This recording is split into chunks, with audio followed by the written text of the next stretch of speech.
Well, hello, countryside. Thanks for joining me this morning. It is Friday, and I wanted to share with you something that I read actually today as I was doing my devotions. And I read Isaiah chapter 40 today. Isaiah chapter 40. I love how it's set up. In the first chunk, in the first five verses, uh, the prophet brings comfort to the people of God. Actually, it starts out with comfort. Comfort my people, says your God. He goes on to say, God is God is there for you. God is here. Like he loves his people. Speak tenderly to Jerusalem and cry to her that her warfare is ended. It's interesting because as a Christian in this life, um, it is life is can be very testing. I know that's hard to say for us here in North America. We've lived pretty comfortable, but and really we've owned the culture for the last 200 years. But now that we see the culture kind of slipping away, the culture is becoming more secular, which really doesn't mean it's becoming non-religious. It's just becoming secular and humanistic and almost chaotic and anarchistic because what we're being taught in culture now is that everybody's whatever floats your boat, that's good for you, and it's all relative.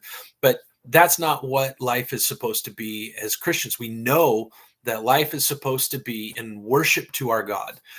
And so we've seen the culture turning against Christ, turning against Christianity, and so we're starting to recognize that life can be battle, it can be warfare, it can be a test and a trial.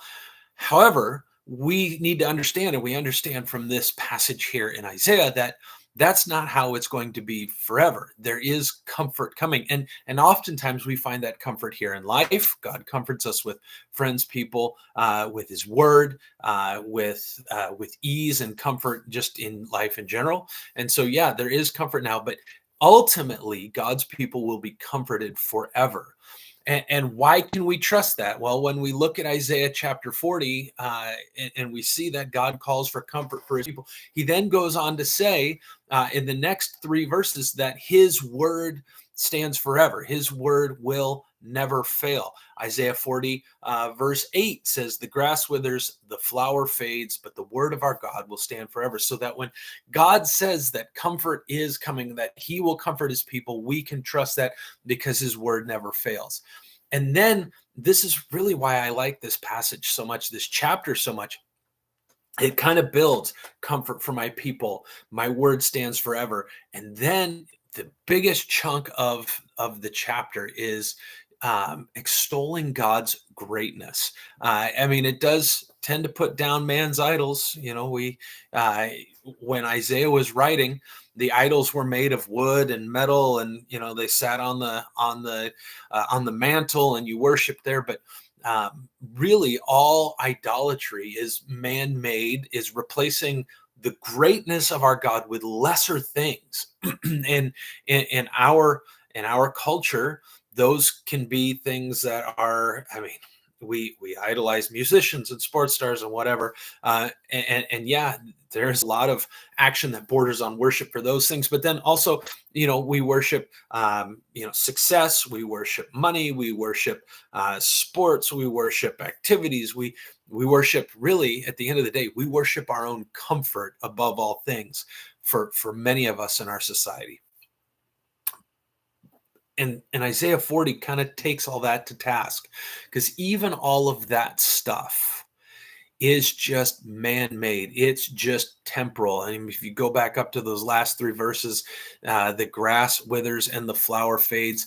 All the work that we do will come to nothing except the work that we do for the Lord.